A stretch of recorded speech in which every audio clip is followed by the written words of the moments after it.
Hi guys, இதில் பார்த்தீங்கன்னா ஒரு 20 தர்பூசணி பீஸ் இருக்குது, குட்டி குட்டி பீஸாக. இதில் நம்ம எத்தனை பீஸ் சாப்பிட்றோங்கிறது தான் இந்த வீடியோவில் பார்க்க போகிறோம். இப்போ வெற்றிகரமாக ஃபஸ்ட்டு தர்பூசணியோட பீஸ் எடுத்தாச்சு. தர்பூசணி கொஞ்சம் ஸ்வீட்டாக தான் இருக்குது. வெயிலுக்கு பார்த்திங்கன்னா அதிகமாக தர்பூசணி சாப்பிடுங்க, ஏன்னா அது குளிர்ச்சி. ஓகேங்களா? இப்போ வெயில் டைமில் பார்த்திங்கன்னா வெளியில் இளநீர், தர்பூசணி ஜூஸ் இந்த மாதிரி குடிக்கிறது தான் நல்லதுங்கிறாங்க. அதை விட்டுட்டு வெளியில் போயிட்டு பார்த்திங்கன்னா கூல்ட்ரிங்க்ஸு, 7up இந்த மாதிரிலாம் தயவு செஞ்சு வாங்கி குடிக்காதீங்க, அது உடம்புக்கு கெடுதல். அதனால் பார்த்திங்கன்னா இயற்கையாக வந்ததை எடுத்து ஃப்ரெஷ்ஷாக சாப்பிடுங்க, அதுதான் உடம்புக்கு நல்லது. ஓகேங்களா? இது நம்ம ஃபாஸ்ட்டாக சாப்பிட்றது ஒன்றும் இல்லை, எத்தனை பீஸ் சாப்பிட்றோங்கிறத மட்டும்தான். ஓகேங்களா? இது ஃபஸ்ட் டைம் அப்படிங்கிறதுனால கொஞ்சம் வீடியோ அப்படி இப்படின்னு இருக்கும், கொஞ்சம் அட்ஜஸ்ட் பண்ணிக்கோங்க. ஓகேங்களா?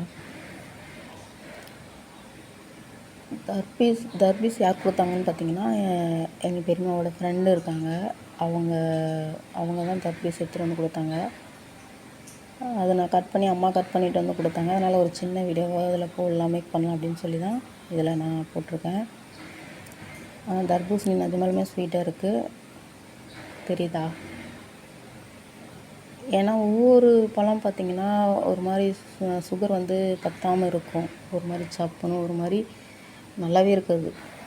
ஆனால் ஒவ்வொரு பழம் பார்த்திங்கன்னா ஸ்வீட்டாக இருக்கும், ரொம்ப சக்கரை போட்ட மாதிரி செம்ம ஸ்வீட்டாக இருக்கும். அது மாதிரி தான் இந்த தர்பூசே இருக்குது. இது தண்ணி தானே அதிகமாக பழம் சாப்பிட முடியாது, ஏன்னா அது ஃபுல்லாக ஒரு பழம் ஒரு பீஸ் பெருசாக சாப்பிட்டாலே வயிறு ஃபுல்லாகிடும். ஓகேங்களா? இதில் மொத்தம் 2 பீஸ் இருக்குது. 2 பீஸில் குட்டி குட்டி பீஸாக 20 பீஸ் கட் பண்ணிட்டு வந்து கொடுத்துருக்காங்க.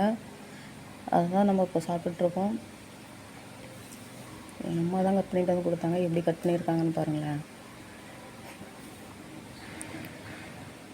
இப்போவே வயிறு ஃபுல்லான மாதிரி இருக்குங்க. இதெல்லாமே நம்ம சாப்பிடுவோமான்லாம் தெரியாது, இருந்தாலும் நம்ம ட்ரை பண்ணோம். ஆனால் வயிறு ஃபுல்லாகிடுச்சு, இதுக்கப்புறம் சாப்பிட்றது கஷ்டம்னு நினைக்கிறேன். இதோட ஸ்டாப் பண்ணிக்கலாம், இதுக்கப்புறம் நம்மளால் சாப்பிட முடியாது. ஓகேங்களா? ஓகே, இது மீதி ஆயிடுச்சு. ஓகே, இன்றைக்கி இந்த வீடியோவில் தான்